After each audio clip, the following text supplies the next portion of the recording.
¿Puede una filosofía política ser brillante y peligrosa al mismo tiempo? Carl Schmitt desarrolló los conceptos más influyentes sobre el poder soberano, el estado de excepción y la distinción amigo-enemigo como criterio de lo político. Pero se afilió al nazismo en 1933 a invitación de Heidegger y legitimó jurídicamente la dictadura de Hitler. El jurista alemán había establecido la definición más radical de la soberanía. El soberano es quien decide sobre el estado de excepción. Cuando la ley falla, cuando la constitución se suspende, cuando el orden colapsa, alguien debe decidir. Esa decisión pura sin normas previas que la guíen define al verdadero poder soberano. Los conceptos jurídicos modernos son conceptos teológicos secularizados. El estado de excepción es el milagro. El soberano es Dios.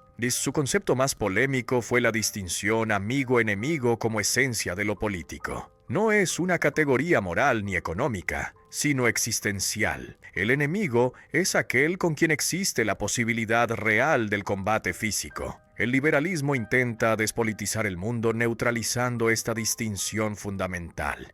Pero el conflicto siempre regresa. Así como la moral distingue entre bueno y malo, la estética entre bello y feo, lo político distingue entre amigo y enemigo público. Esta no es una distinción derivada de otras esferas ni reducible a ellas. Es un criterio autónomo que define el campo político como tal. Cuando un grupo humano identifica a otro como enemigo político, está haciendo la operación fundamental que constituye lo político sin que pueda traducirse a categorías morales, económicas o estéticas. El enemigo no es el adversario privado con quien tengo conflicto personal, ni el competidor económico que busca los mismos clientes. Es el otro público, un grupo humano cuya sola existencia pone en cuestión la forma de vida del grupo propio. La diferencia entre nosotros y ellos alcanza tal intensidad que puede originar la posibilidad real del combate físico. No cualquier conflicto genera enemistad política. Solo cuando el antagonismo se vuelve tan extremo que la guerra aparece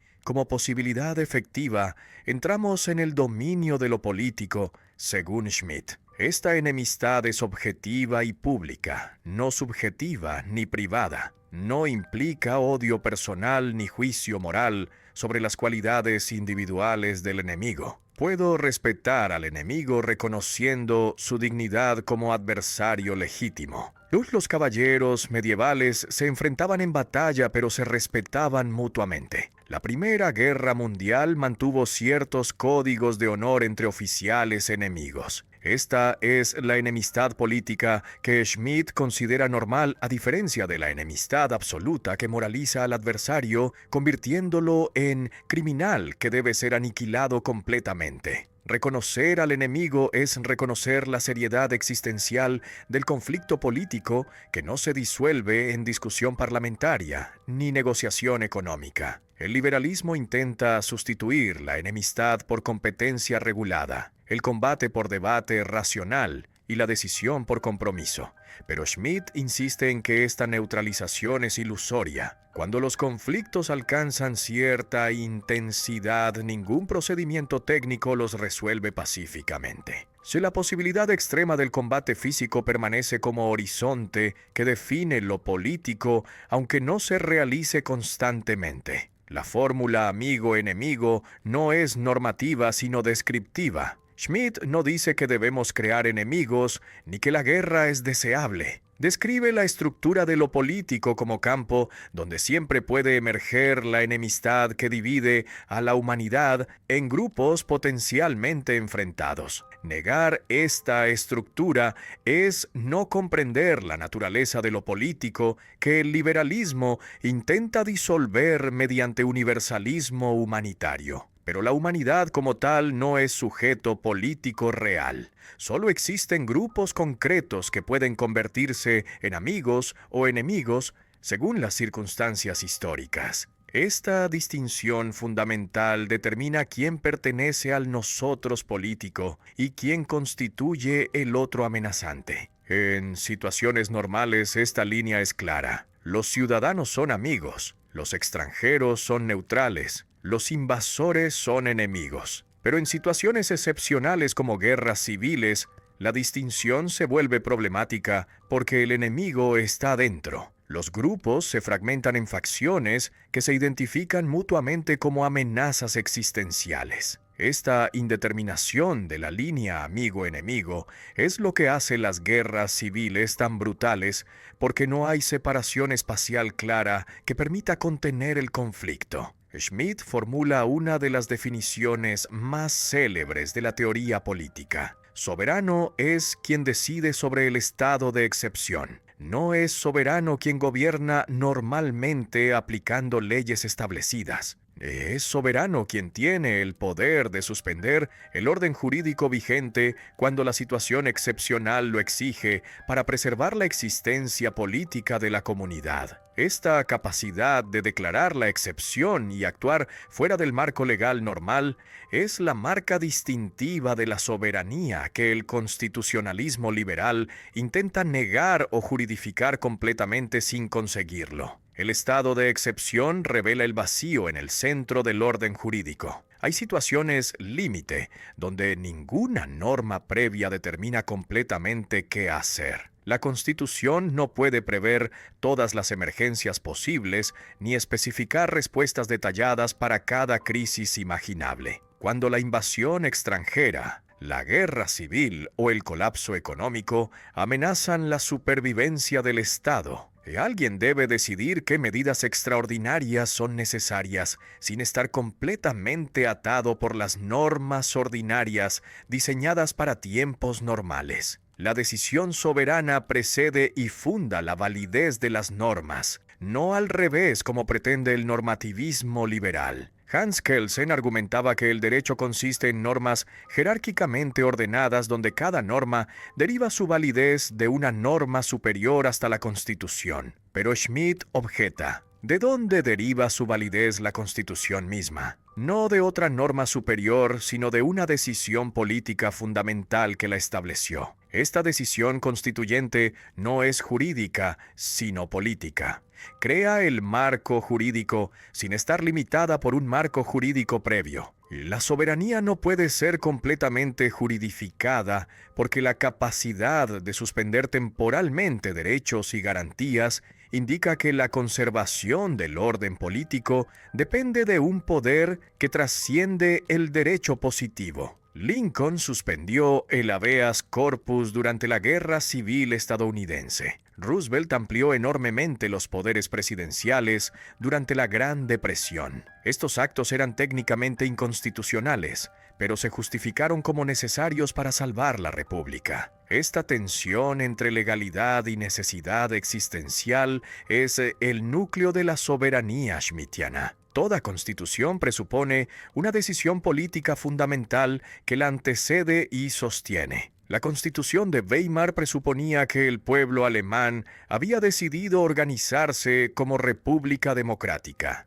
Pero esta decisión misma no estaba fundamentada constitucionalmente. Era un acto de voluntad política, que creó el marco constitucional sin derivarse de él. Schmitt insiste en que olvidar este origen político de toda constitución es caer en la ilusión normativista que trata el derecho como sistema autofundado sin reconocer el poder político que lo sostiene. El problema es que esta teoría justifica violar la Constitución en nombre de su preservación. Si el soberano decide cuándo existe el estado de excepción, puede declararlo arbitrariamente para concentrar poder sin límites efectivos. La distinción entre dictadura temporal necesaria y tiranía permanente se vuelve borrosa. Schmitt responde que la decisión soberana no es capricho, sino reconocimiento de la necesidad objetiva. Pero ¿quién determina qué es objetivamente necesario?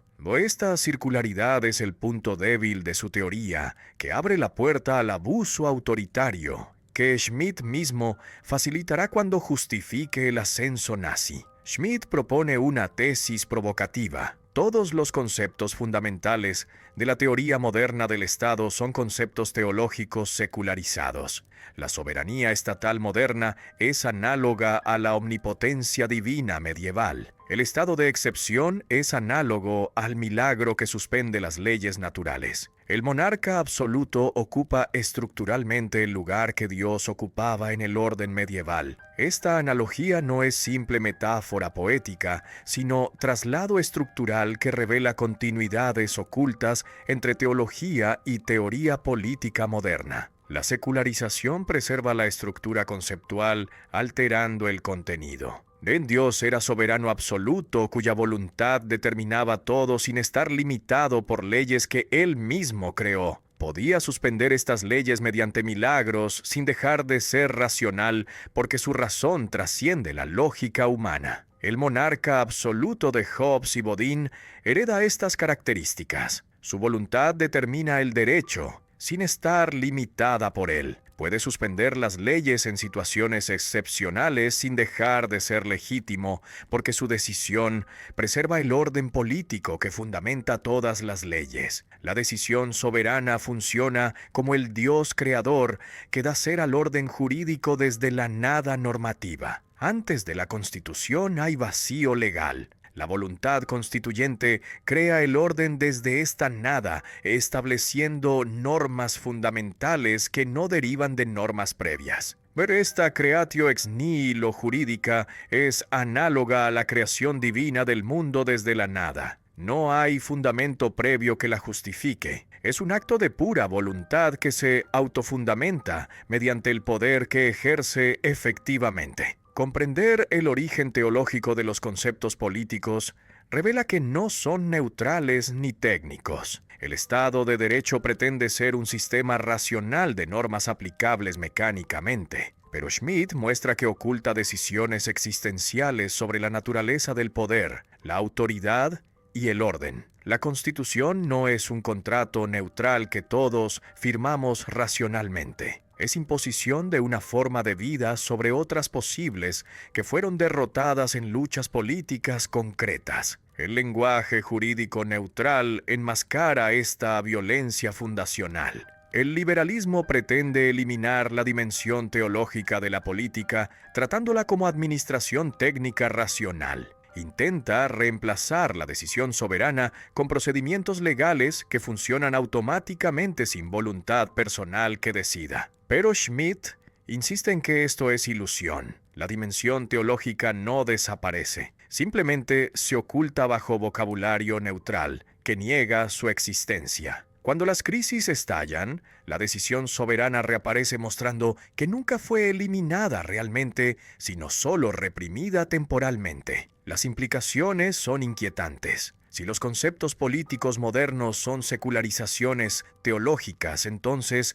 la política moderna conserva una estructura religiosa bajo apariencia secular. El Estado-nación funciona como iglesia que exige lealtad absoluta. El líder político funciona como profeta que interpreta la voluntad popular. Las ideologías funcionan como dogmas que no pueden cuestionarse sin herejía. Esta teología política inconsciente es más peligrosa que la teología explícita medieval, porque no se reconoce como tal presentándose falsamente como racionalidad técnica neutral. El normativismo jurídico de Kelsen afirma que el derecho consiste en normas generales que se aplican mecánicamente a casos particulares. El juez subsume el caso bajo la regla sin margen para la voluntad personal. Si la norma dice que matar es delito y alguien mató, entonces se le castiga automáticamente. Esta visión trata el derecho como un sistema lógico,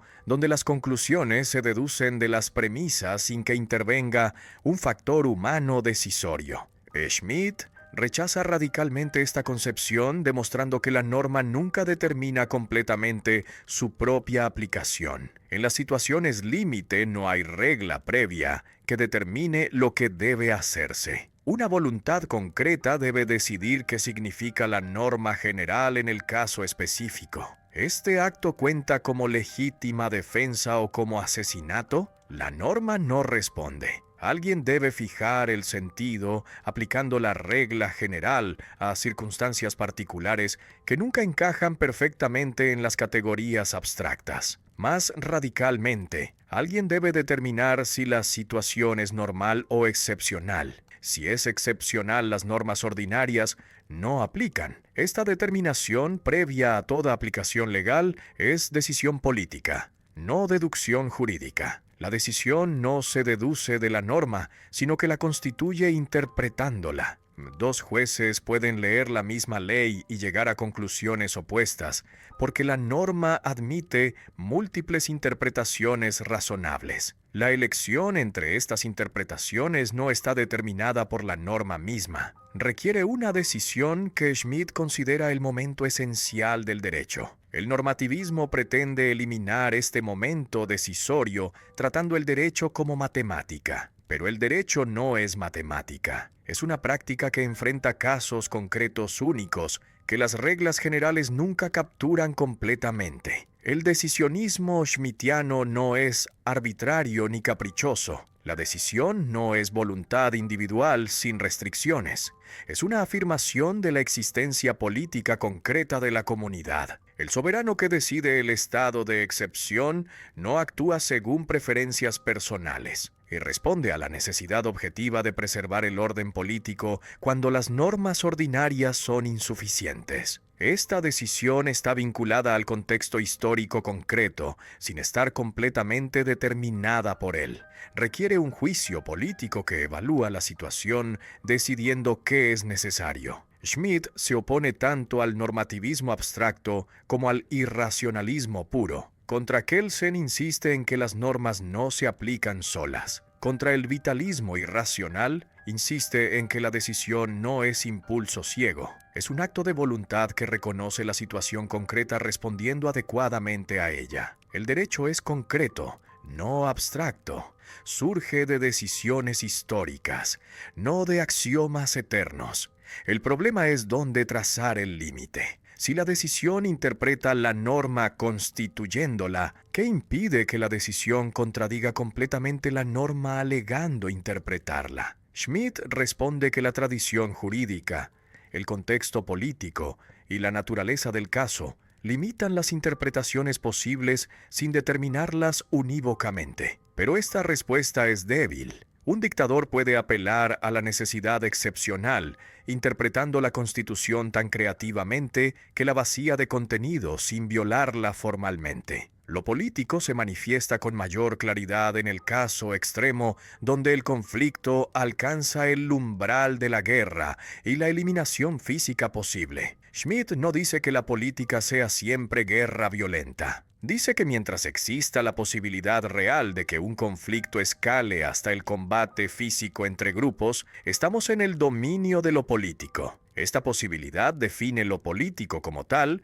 sin que deba realizarse constantemente. La mayoría del tiempo los estados coexisten pacíficamente, pero la guerra permanece como horizonte estructural. La distinción amigo-enemigo se vuelve existencialmente decisiva cuando puede implicar matar o morir. En conflictos ordinarios, las partes discuten, negocian y comprometen sin que nadie arriesgue la vida. Pero cuando un grupo identifica a otro como amenaza existencial que pone en cuestión su forma de vida, el conflicto adquiere una intensidad diferente. Ya no se trata de ajustar intereses mediante transacciones. Se trata de preservar o destruir identidades políticas completas. Esta intensidad extrema no puede disolverse en compromisos técnicos ni procedimientos neutrales. Intentar negar esta posibilidad es no tomar en serio la naturaleza de lo político. El liberalismo intenta eliminar la guerra mediante el derecho internacional que regula los conflictos. Los procedimientos parlamentarios que sustituyen la violencia con debate y el comercio global que integra económicamente a los pueblos, reduciendo los incentivos para guerrear. Kant propuso la paz perpetua mediante una federación de repúblicas comerciales. Esta visión asume que los conflictos políticos pueden resolverse racionalmente sin violencia si adoptamos las instituciones correctas. Schmitt insiste en que mientras existan grupos políticos autónomos, la guerra permanece como posibilidad real estructural. Dos estados soberanos pueden entrar en conflictos tan intensos que solo la guerra puede resolverlos. El derecho internacional presupone la posibilidad de guerra, que intenta regular, no la elimina. Los procedimientos parlamentarios funcionan dentro de un Estado donde existe un poder superior que impone las decisiones. Entre Estados soberanos no hay tal poder superior. Las Naciones Unidas no son un gobierno mundial, son una asociación de estados que conservan el derecho a la guerra defensiva y potencialmente ofensiva. Reconocer el caso extremo no es militarismo ni glorificación de la violencia, es realismo sobre la condición política humana. Los grupos humanos siempre pueden entrar en conflictos tan intensos que solo la guerra puede resolverlos. El negar esto genera una ilusión peligrosa que hace las guerras más brutales cuando inevitablemente estallan. Si creemos que la guerra es imposible entre naciones civilizadas, no nos preparamos adecuadamente. Cuando estalla, la tratamos como anomalía criminal que debe castigarse sin límites. El enemigo se convierte en un criminal absoluto que merece aniquilación total. Las guerras del siglo XX fueron más destructivas que las anteriores, parcialmente porque el liberalismo había prometido que eran imposibles entre democracias comerciales. Cuando ocurrieron, se trataron como cruzadas morales contra el mal absoluto, sin límites jurídicos que protegieran a los no combatientes. El bombardeo de ciudades, el uso de armas de destrucción masiva y los genocidios fueron posibles porque el enemigo dejó de ser adversario respetable para convertirse en criminal que debe ser eliminado completamente. Schmitt argumenta que reconocer honestamente la posibilidad de la guerra permite limitarla mediante reglas que ambos bandos respetan. Schmitt defiende la autonomía de lo político como una esfera específica irreductible a otras. No es aplicación de principios morales previos. No es administración económica eficiente. No es derecho privado que regula contratos entre particulares. Tiene su propia lógica, centrada en la distinción amigo-enemigo y la decisión sobre la forma de existencia colectiva. Esta autonomía es crucial porque el liberalismo intenta disolver lo político tratándolo como epifenómeno de otras esferas más fundamentales. Y la política no es simple aplicación técnica de valores previos. Es la esfera donde se decide qué valores regirán la comunidad. Antes de aplicar la justicia debemos decidir qué entendemos por justicia. Antes de proteger la libertad debemos definir qué libertades merecen protección. Estas decisiones fundamentales sobre la forma de vida colectiva no pueden derivarse de la moral, porque la moral misma depende de ellas. Diferentes comunidades tienen concepciones incompatibles del bien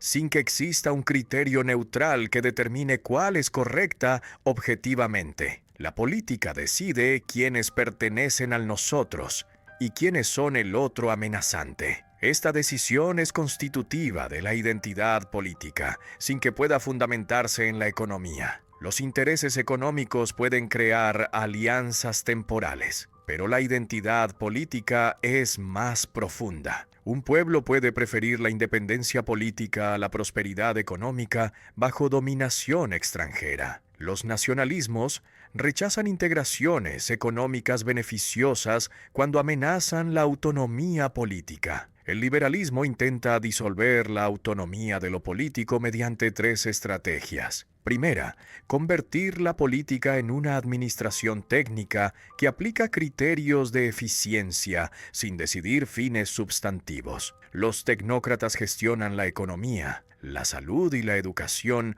sin preguntarse qué sociedad queremos ser. Segunda, convertir la política en una aplicación de derechos humanos universales que supuestamente todos reconocen racionalmente. Pero estos derechos son abstractos. Su interpretación concreta requiere decisiones políticas contestables. No. Tercera, convertir la política en una gestión económica racional que maximiza la riqueza sin considerar valores no económicos como la tradición, la identidad o la soberanía. Schmitt insiste en que lo político siempre retorna, porque las decisiones existenciales no pueden eliminarse mediante procedimientos neutrales. Incluso las democracias liberales más estables enfrentan momentos donde deben decidir cuestiones fundamentales que dividen a la comunidad. ¿Permitir la inmigración masiva que transforma la composición demográfica? ¿Adoptar el euro sacrificando la soberanía monetaria? ¿Intervenir militarmente en conflictos extranjeros arriesgando vidas nacionales? Estas preguntas no tienen respuestas técnicas neutrales. Requieren decisiones políticas que algunos aprobarán y otros rechazarán.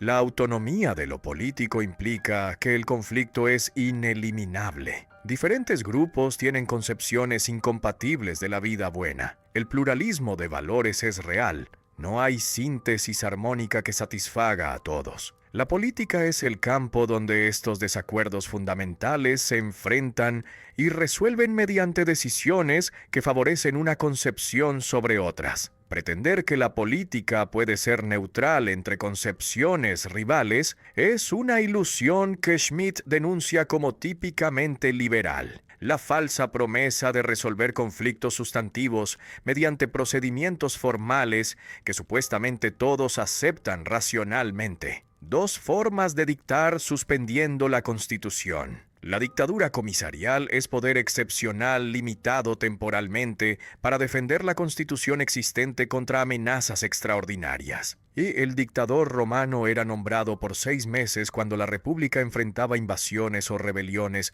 que el sistema normal no podía manejar. Suspendía las garantías constitucionales para salvar la República. Después devolvía el poder a los cónsules electos, retirándose a la vida privada. Esta dictadura no crea un orden nuevo, sino que restaura el viejo. Actúa como comisionado del orden establecido que debe preservar usando medios excepcionales que las circunstancias normales prohíben. Schmitt analiza históricamente cómo las constituciones modernas incorporan poderes de emergencia siguiendo este modelo. El artículo 48 de la Constitución de Weimar permitía al presidente suspender derechos fundamentales cuando la seguridad pública estaba amenazada. Esta cláusula presupone que la Constitución puede salvarse mediante su suspensión temporal. La paradoja es que el orden jurídico autoriza su propia suspensión, confiando en que quien suspende restaurará la normalidad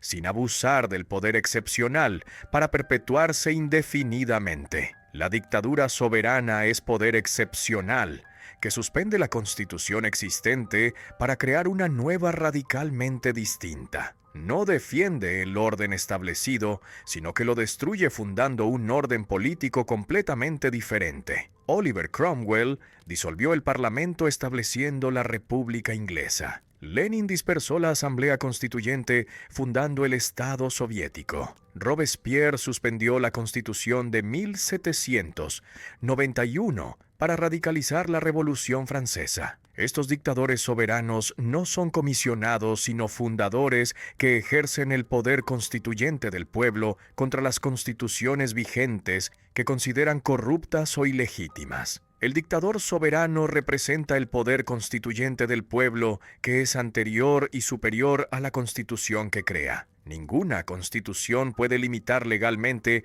al poder constituyente, porque éste la funda sin derivarse de ella. Las asambleas constituyentes no están atadas por las constituciones previas que reemplazan. Actúan como soberanos que deciden la forma política fundamental sin autorización jurídica previa. Esta ilimitación del poder constituyente es el núcleo de la dictadura soberana que crea derecho sin estar sometida al derecho que crea. La tensión entre ambas formas es que la dictadura comisarial puede transformarse en soberana cuando la crisis se prolonga indefinidamente. El protector del orden se convierte en fundador de nuevo orden. César fue nombrado dictador comisarial para defender la República, pero no devolvió el poder. Se proclamó dictador perpetuo destruyendo la República que debía salvar. Esta transformación revela que el poder excepcional no puede contenerse fácilmente mediante límites constitucionales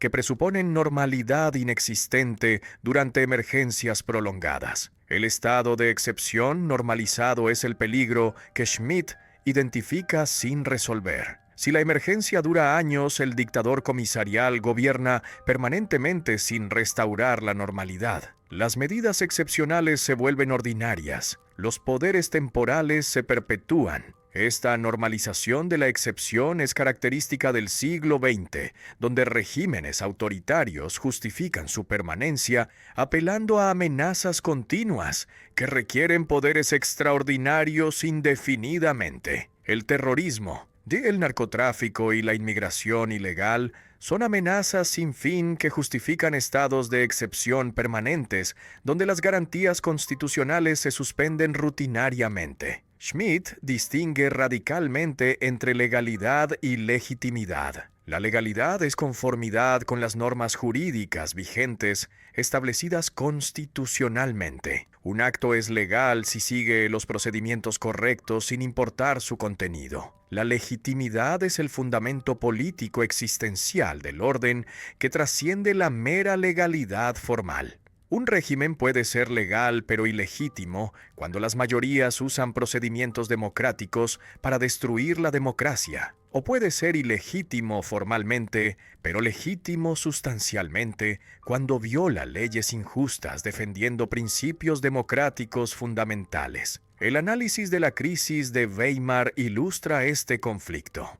La Constitución garantizaba libertades que los nazis y comunistas usaban para destruir la República desde dentro. Ambos partidos rechazaban abiertamente la democracia, pero participaban en elecciones ganando escaños parlamentarios legalmente. Usaban la inmunidad parlamentaria para organizar violencia callejera. Publicaban propaganda subversiva protegida por la libertad de expresión. Esta legalidad formal entraba en conflicto con la legitimidad sustancial de la democracia que requería defenderse contra enemigos que explotaban las libertades democráticas para eliminarlas. La legalidad formal se vuelve suicida cuando protege a quienes la usarán para destruir el sistema entero. La Constitución liberal de Weimar no podía defenderse usando solo sus propios mecanismos legales. Los nazis ganaban votos prometiendo abolir el parlamentarismo. Y las prohibiciones legales eran impotentes contra movimientos de masas que despreciaban la legalidad misma. Schmitt argumenta que en esta situación la legitimidad debe prevalecer sobre la legalidad. El presidente debe usar poderes excepcionales, violando formalmente la Constitución para salvar su espíritu democrático. Esta distinción justifica violar la legalidad en nombre de una legitimidad superior supuesta. Abre la puerta al decisionismo autoritario que apela al pueblo contra las instituciones legales. ¿Quién determina qué es legítimo cuando contradice lo legal? Schmitt responde que el soberano decide, pero esta respuesta es circular porque la pregunta es precisamente quién es el soberano. Si es quien decide la excepción, entonces cualquiera que tenga poder suficiente para suspender la Constitución puede declararse legítimo apelando al pueblo sin que haya un criterio objetivo que valide esta apelación. Schmitt usará esta lógica para justificar poderes excepcionales que finalmente facilitarán el ascenso nazi. En 1932 publicó Legalidad y Legitimidad argumentando que el presidente Hindenburg debía usar el artículo 48 contra los partidos antidemocráticos. Esta suspensión de la legalidad se justificaría como defensa de la legitimidad democrática. Pero cuando los nazis tomaron el poder en 1933, Schmitt apoyará su dictadura usando los mismos argumentos. La legitimidad popular nazi supuestamente prevalecía sobre la legalidad constitucional de Weimar. Esta instrumentalización de su teoría muestra que la primacía de la legitimidad sobre la legalidad es un arma de doble filo que puede usarse tanto para defender como para destruir la democracia. El problema irresoluble es que no hay un criterio neutral para determinar qué es legítimo cuando contradice lo legal. Las apelaciones al pueblo son ambiguas porque el pueblo está dividido. Los nazis afirmaban representar al verdadero pueblo alemán, excluyendo a judíos, comunistas y liberales como elementos extraños. Esta definición excluyente del pueblo permite que minorías se declaren mayorías legítimas, descalificando a los opositores como no pueblo. Y la distinción entre legalidad y legitimidad que Schmitt propone para resolver crisis constitucionales termina agravándolas porque elimina los criterios legales objetivos sin proporcionar criterios de legitimidad que no sean la decisión desnuda del más fuerte. Schmitt argumenta que una democracia sustancial exige cierta homogeneidad política del pueblo. La democracia no es solo un procedimiento formal de votación donde se cuentan cabezas mecánicamente. Es una forma de existencia de un pueblo políticamente unificado que comparte una identidad común. El ideal democrático es la identidad entre gobernantes y gobernados. Esta identidad requiere que gobernantes y gobernados pertenezcan al mismo pueblo homogéneo que se reconoce mutuamente como nosotros, diferenciándose del otro extranjero. Los griegos practicaban democracia directa en polis pequeñas, donde los ciudadanos se conocían compartiendo cultura, religión y genealogía común. Los esclavos, las mujeres y los extranjeros estaban excluidos.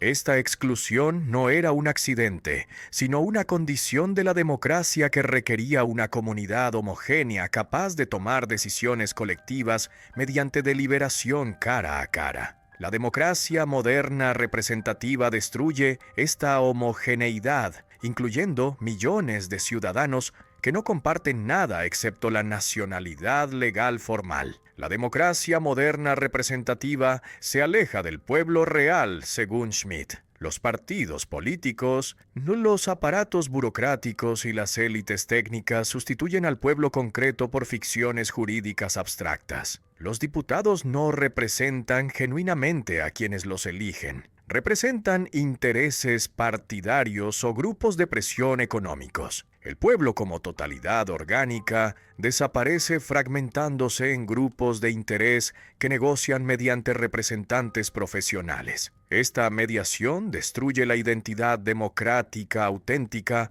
que requiere presencia directa del pueblo soberano. Rousseau ya había señalado este problema. El pueblo inglés cree ser libre, pero solo lo es durante las elecciones. Después de votar, vuelve a ser esclavo de representantes que no controla. La voluntad general no puede representarse porque es indivisible. Los representantes particularizan la voluntad general, convirtiéndola en voluntades parciales, que sirven a facciones sin expresar al pueblo entero. Esta crítica rousseauiana a la representación moderna es radicalizada por Schmitt, mostrando que la democracia representativa traiciona la identidad democrática que promete realizar. El problema de la homogeneidad es que justifica la exclusión violenta de minorías, consideradas heterogéneas. Si la democracia requiere un pueblo homogéneo, entonces los elementos heterogéneos deben ser eliminados o asimilados forzadamente. Esta lógica de purificación del cuerpo político es peligrosamente compatible con el totalitarismo racial o ideológico excluyente. Los nazis aplicaron esto literalmente eliminando a judíos, gitanos y otros grupos como extraños al Volk alemán homogéneo.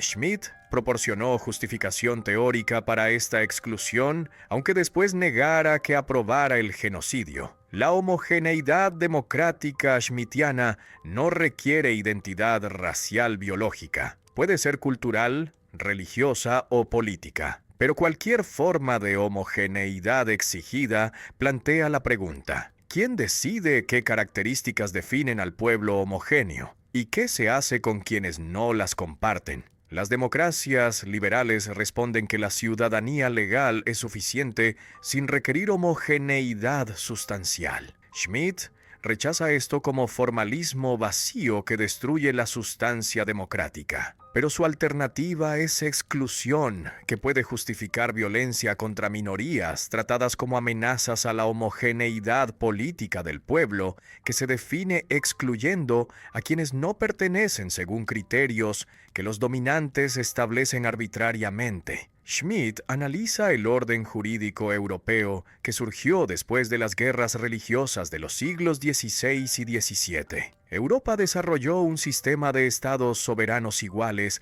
que regulaba las guerras mediante el derecho internacional público, transformando el combate en conflicto limitado entre adversarios legítimos mutuamente reconocidos. Este sistema westfaliano, que duró desde 1648 hasta 1914, es el logro más importante de la civilización europea según Schmidt, porque moderó la violencia mediante reglas que ambos bandos respetaban incluso durante los conflictos más intensos. Las características de este orden son precisas. Primera, distinción clara entre guerra y paz. Los estados declaraban la guerra formalmente, combatían según reglas, firmaban tratados de paz que terminaban definitivamente el conflicto. No había estados intermedios donde la violencia continuaba sin ser oficialmente guerra. Segunda, distinción entre combatientes y civiles. Solo los soldados uniformados podían ser atacados legítimamente. Los civiles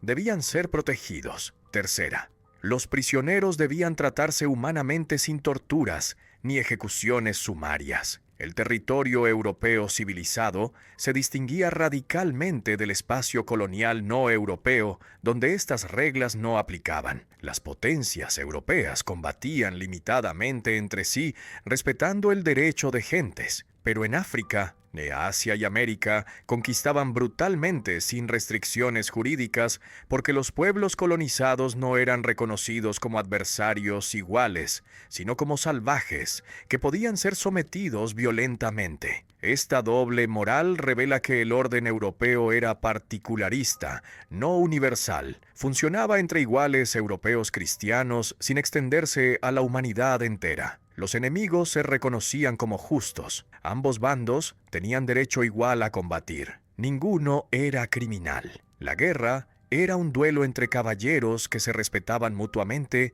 aunque se mataran. Después de la batalla, los oficiales prisioneros cenaban juntos, discutiendo cortésmente las tácticas empleadas. Esta civilidad parece increíble después de las guerras totales del siglo XX. Pero era realidad durante el siglo XVIII, cuando los ejércitos profesionales combatían según códigos de honor compartidos que limitaban la brutalidad innecesaria. Este orden moderó la violencia bélica europea, evitando la guerra total ideológica o religiosa. Las guerras religiosas habían sido especialmente destructivas porque trataban al enemigo como hereje que merecía aniquilación total. La paz de Westfalia despolitizó parcialmente los motivos de guerra, permitiendo que estados con religiones diferentes coexistieran pacíficamente. Las guerras del siglo XVIII eran conflictos dinásticos por territorios específicos sin pretensión de destruir completamente al adversario. Terminaban mediante negociaciones que redistribuían posesiones sin eliminar ningún estado del mapa europeo. Y la guerra se mantuvo como duelo regulado entre estados soberanos iguales sin convertirse en cruzada de aniquilación. Schmidt idealiza este orden porque contrasta favorablemente con las guerras del siglo XX que eliminarán todas estas restricciones, masacrando millones. Su punto es que el reconocimiento mutuo de los enemigos como iguales jurídicos produce guerras menos brutales que la moralización del adversario como criminal absoluto. Cuando se respeta al enemigo, se combate limitadamente. Cuando se lo demoniza, se lo aniquila sin piedad. El orden espacial europeo colapsó durante el siglo XX mediante las guerras mundiales y las revoluciones ideológicas que destruyeron la distinción entre guerra limitada y guerra total. El enemigo dejó de ser adversario respetable para convertirse en criminal absoluto que debe ser aniquilado completamente. Este colapso tiene múltiples causas que Schmidt analiza sin asumir responsabilidad por haber contribuido teóricamente a él mediante sus propios escritos que facilitaron la radicalización nazi. La Primera Guerra Mundial comenzó como conflicto clásico entre estados soberanos, Pero la propaganda transformó al enemigo en monstruo moral. Los alemanes eran unos bárbaros que violaban monjas y asesinaban bebés según la propaganda aliada. Los británicos eran mercaderes hipócritas que morían de hambre a los civiles mediante bloqueos navales según la propaganda alemana. Esta demonización mutua preparó el Tratado de Versalles, que no fue paz negociada entre iguales, sino dictado impuesto por vencedores que trataron a Alemania como criminal responsable unilateralmente de la guerra. Las revoluciones ideológicas intensificaron esto. El comunismo y el fascismo no eran solo sistemas políticos alternativos, sino cosmovisiones totales, que se excluían mutuamente. El enemigo de clase o racial no era adversario político, sino parásito que debía ser eliminado biológicamente. Esta absolutización del antagonismo destruyó cualquier posibilidad de reconocimiento mutuo. El comunista veía al burgués como explotador que merecía liquidación. El nazi veía al judío como subhumano que debía ser exterminado. Estas categorías totales no permitían compromisos ni coexistencia. La moralización de la guerra produce mayor brutalidad que el realismo político. Cuando se combate en nombre de la humanidad, la democracia o la civilización contra el mal absoluto, la guerra pierde límites jurídicos, convirtiéndose en una cruzada de exterminio. El bombardeo de ciudades se justifica porque los civiles enemigos apoyan el régimen criminal. El uso de armas de destrucción masiva se justifica porque acorta la guerra, salvando vidas aliadas sin considerar las vidas enemigas que no cuentan moralmente. El genocidio se justifica como solución final de problemas raciales o políticos que no admiten soluciones parciales. Schmitt critica el universalismo humanitario que paradójicamente produce las guerras más inhumanas. Quien invoca la humanidad contra un enemigo lo declara fuera de la humanidad, deshumanizándolo para justificar su eliminación total. Las intervenciones humanitarias contemporáneas repiten esta lógica. Se bombardea en nombre de los derechos humanos, sin reconocer que el bombardeo viola los derechos humanos de las víctimas. El lenguaje moral universal enmascara intereses geopolíticos, presentando guerras de conquista como misiones civilizatorias que llevan la democracia y los derechos a pueblos atrasados mediante violencia que se niega como tal. La pérdida del reconocimiento mutuo entre enemigos políticos legítimos es la característica definitoria del siglo XX, según Schmitt. Los estados ya no combaten como iguales jurídicos que respetan mutuamente aunque se maten. Combaten como cruzados morales contra criminales que merecen castigo total.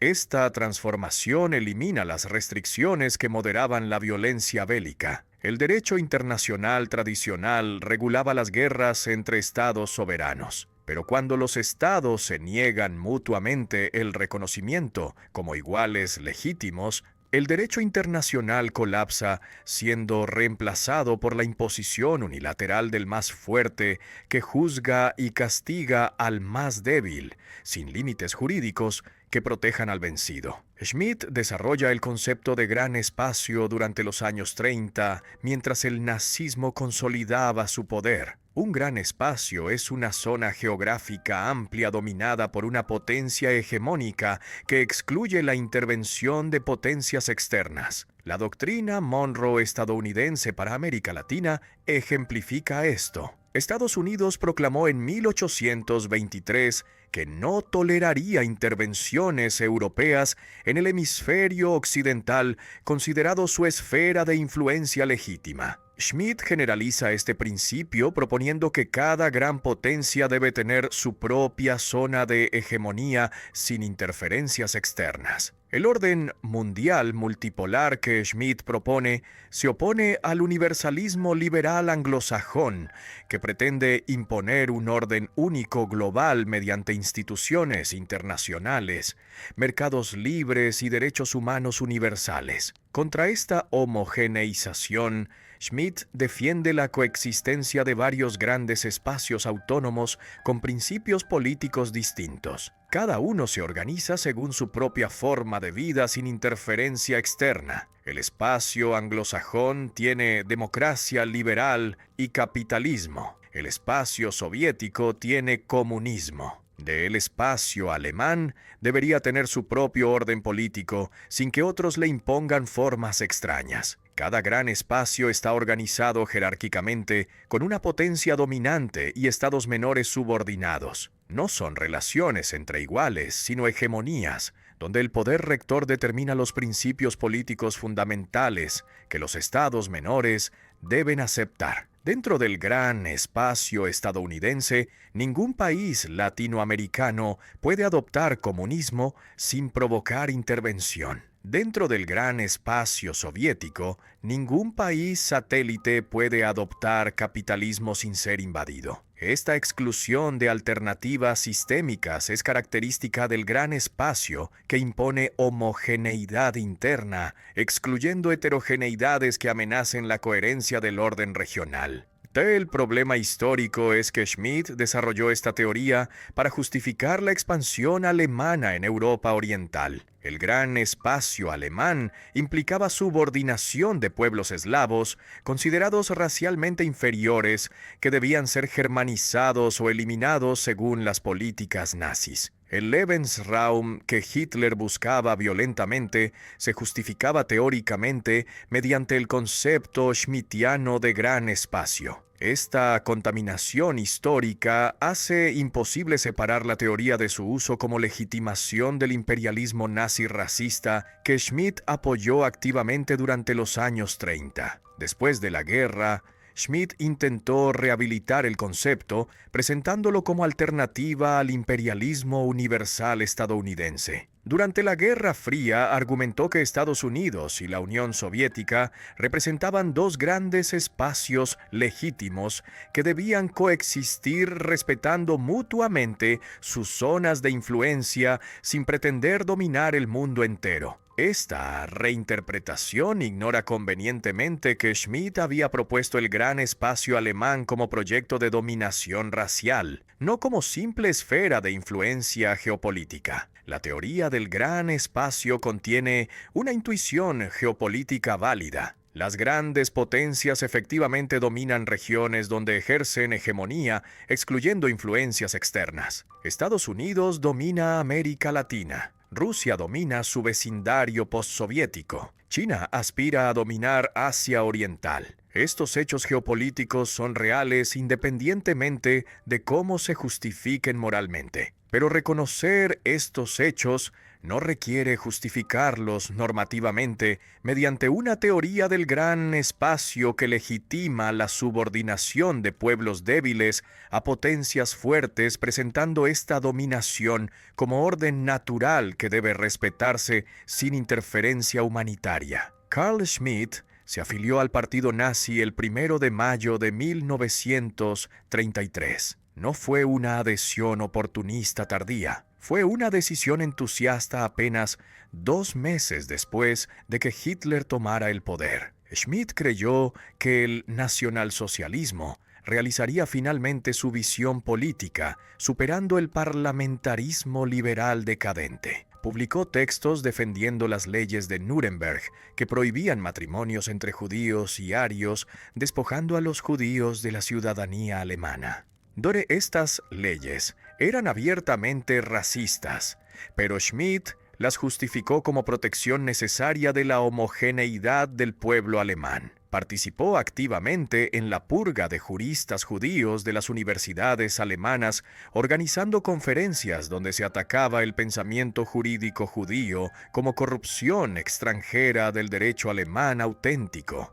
En octubre de 1936 dirigió una conferencia titulada El judaísmo en la ciencia jurídica, donde proclamó que los libros de autores judíos debían marcarse con símbolos especiales, advirtiéndole al lector sobre su origen racial contaminante. Esta participación en la persecución académica de colegas judíos es especialmente vergonzosa viniendo de quien se presentaba como jurista serio, preocupado por cuestiones teóricas fundamentales. Schmidt justificó teóricamente la noche de los cuchillos largos cuando Hitler asesinó a la dirigencia de la CCC el 30 de junio de 1934. Publicó un artículo titulado El Führer protege el derecho, argumentando que el líder soberano puede actuar fuera del derecho positivo para preservar la comunidad política. Los asesinatos extrajudiciales se justificaban como ejercicio legítimo del poder soberano excepcional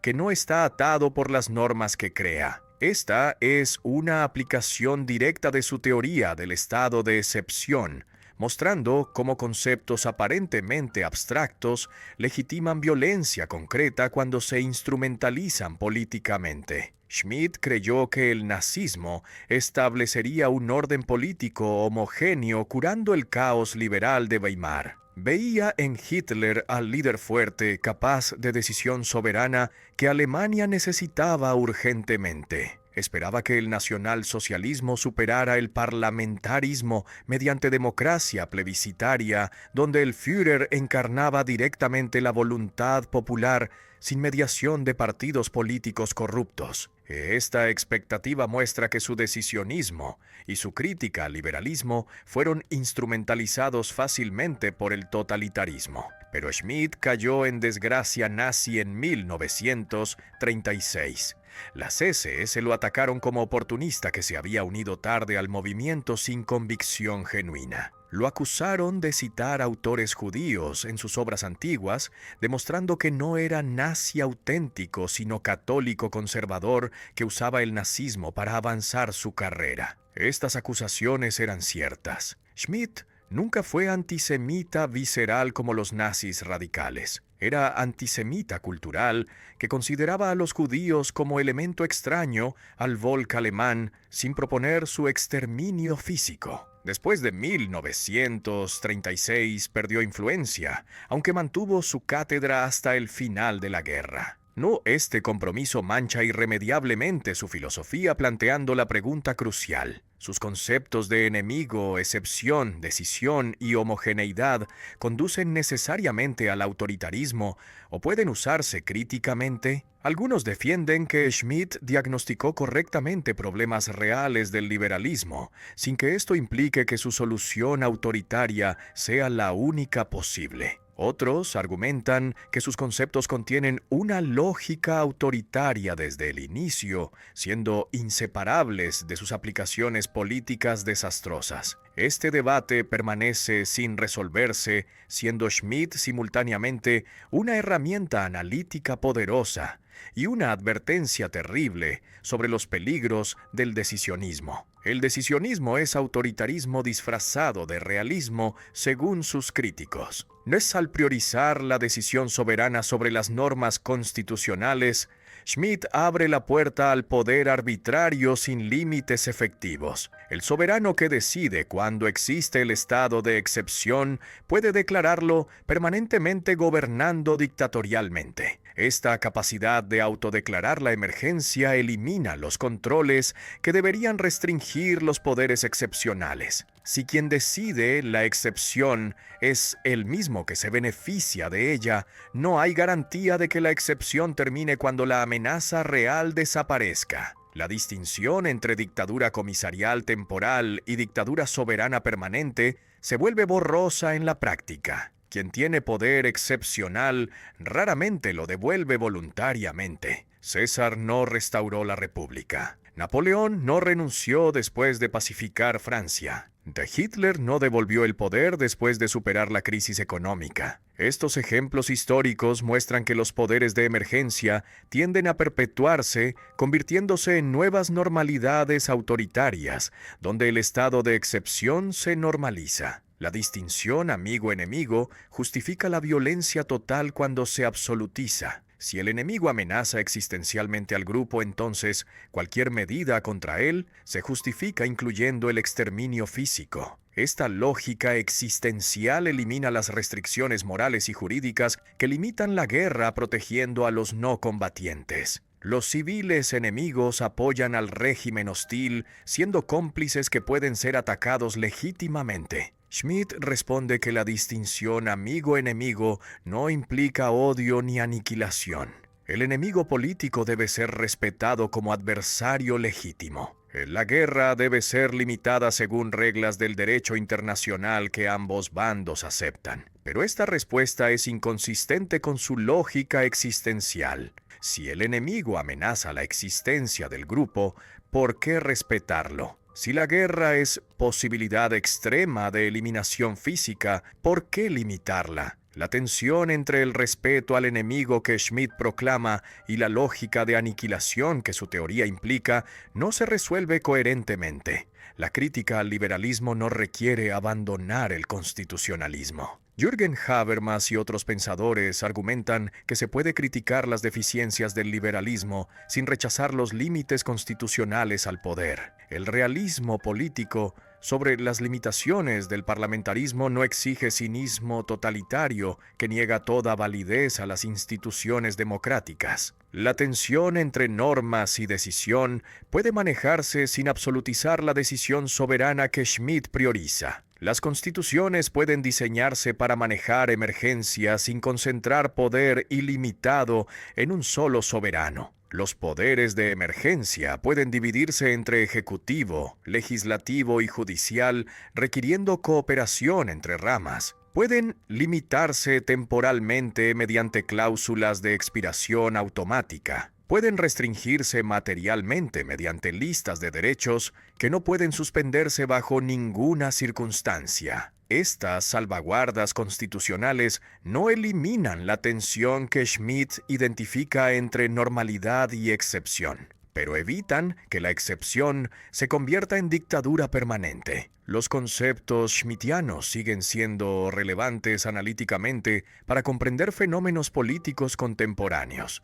El estado de excepción se ha normalizado después del 11 de septiembre. Estados Unidos mantiene prisioneros en Guantánamo sin juicio durante años, justificando la detención indefinida como necesaria contra el terrorismo. La tortura se autorizó mediante memorandos legales que reinterpretaban creativamente las prohibiciones absolutas. Los drones asesinan sospechosos sin proceso, violando la soberanía de países donde operan. Estas prácticas realizan el estado de excepción permanente que Schmitt teorizó sin que la emergencia terrorista tenga fin previsible. La distinción amigo-enemigo reaparece en conflictos identitarios contemporáneos. Los populismos de derecha identifican a los inmigrantes como enemigos que amenazan la identidad nacional. Los movimientos nacionalistas tratan a las minorías como elementos heterogéneos que contaminan el pueblo homogéneo. Esta lógica excluyente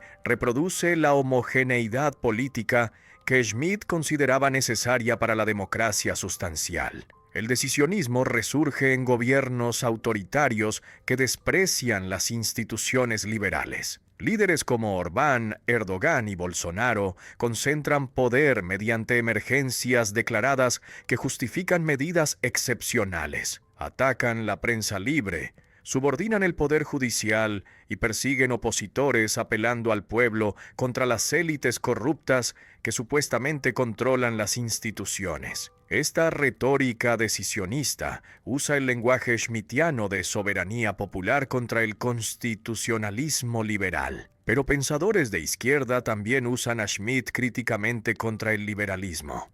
Giorgio Agamben analiza el estado de excepción, mostrando cómo se normaliza en las democracias contemporáneas, produciendo espacios donde el derecho se suspende permanentemente. Usa conceptos schmittianos para criticar el poder soberano, no para justificarlo. Chantal Mouffe recupera la dimensión agonística de lo político contra el consensualismo liberal que niega los conflictos irreductibles, pero rechaza la lógica amigo-enemigo absoluta, proponiendo que los adversarios políticos sean antagonistas que compiten sin excluirse mutuamente de la comunidad política. Esta apropiación crítica de Schmitt desde la izquierda es controversial. ¿Pueden sus conceptos separarse de sus aplicaciones autoritarias? ¿O contienen una lógica autoritaria inseparable que contamina cualquier uso posterior? Los defensores argumentan que Schmitt diagnosticó correctamente las ilusiones del liberalismo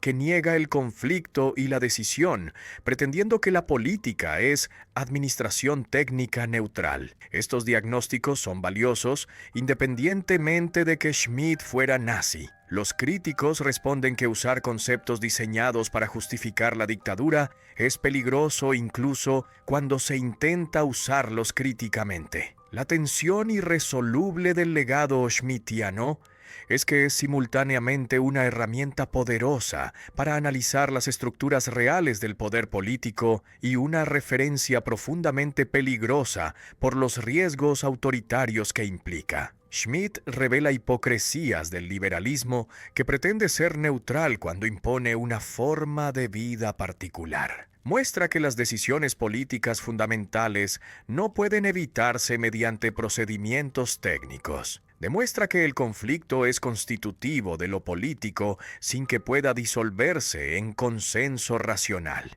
Pero estas intuiciones vienen acompañadas de conceptos que justifican dictadura, exclusión violenta y guerra ilimitada cuando se implementan sin vigilancia crítica constante.